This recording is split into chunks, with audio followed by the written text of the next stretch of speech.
Welcome, aking mga special guest dito sa impyerno. Bago kayo makapasok, kailangan ko muna kayong interviewin. Ikaw, Congressman Benny Atras, ano ang nagawa mo sa lupa at bakit dito ang destinasyon mo sa aking kaharian? Yan yung pinagtataka ko sa Tanas eh. Bakit ako napunta dito? Isa akong pastor at nagpapalaganap ng salita ng Diyos. Kasama pa nga ako sa pag-uusig kay Digong dahil si EJK na pagpatay sa mga drug pusher. Dapat nga nasa langit ako kasi mabubuti ang mga nagawa ko.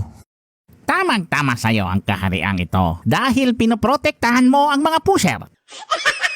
At pinipigilan mo si Digong na sugpuin sila. Mas ninanais mo pa na maraming kabataan ang malulong sa droga at inosenteng tao ang napapatay ng mga adik. Good job ka, Congressman Atras! Dahil dyan, sa VIP section kita ilalagay. Mga kawal, samahan nyo si Congressman Atras sa ating VIP section. Yung may kwarto na may jacuzzi na may lamang nagbabagang langis. Ikaw naman, Congressman Dan. Simple lang ang parusa mo. Papipiliin lang kita sa 3 kwarto. Sa unang kwarto, binuksan ito ni Congressman Dan. Nung tingnan niya ang loob nito ay puno ito ng ebak at uod. Bigla niya itong isinara. Binuksan naman niya ang pangalawang kwarto. Nakita niya ang lugar, ito'y madilim at sobrang lungkot. Kaya ginawa niya, sinurado niya ulit ito. Ngayon, binuksan niya ang pangatlong kwarto. Nakita ni Congressman si Johnny Sins nakahiga at may nakapatong na si Mia Khalifa. Ngayon, biglang napaisip si Congressman. Aba, dito na lang ako. Mukhang mag-i-enjoy ako dito ah. Ginoong Satanas, pinipili ko ang pangatlong kwarto. Sigurado ka ba? Oo, Satan.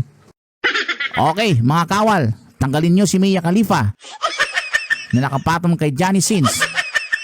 Okay, Mia Khalifa, umalis ka na dyan.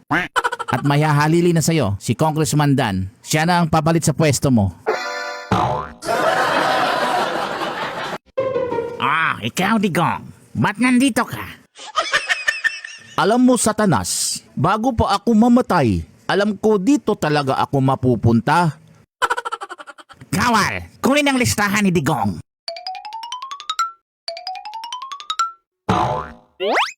Lumalabas na pinagpapatay mo ang mga pusher dahil dito maraming buhay ang nailigtas mo sa kamay ng mga adik. At sa panahon mo, dumami ang mga pulis.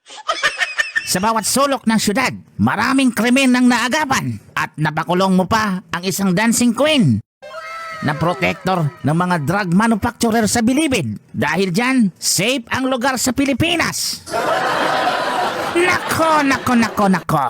Nakakadiri ka, Digong. Mas marami ka pang nagawang kabutihan kaysa kasamaan. Hindi ka pwede dito.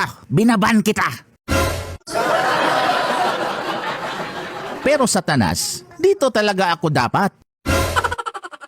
Nako, mga kawal, ilabas nyo itong si Digong sa impyerno at itapon doon sa purgatorio. Baka doon tanggapin pa siya.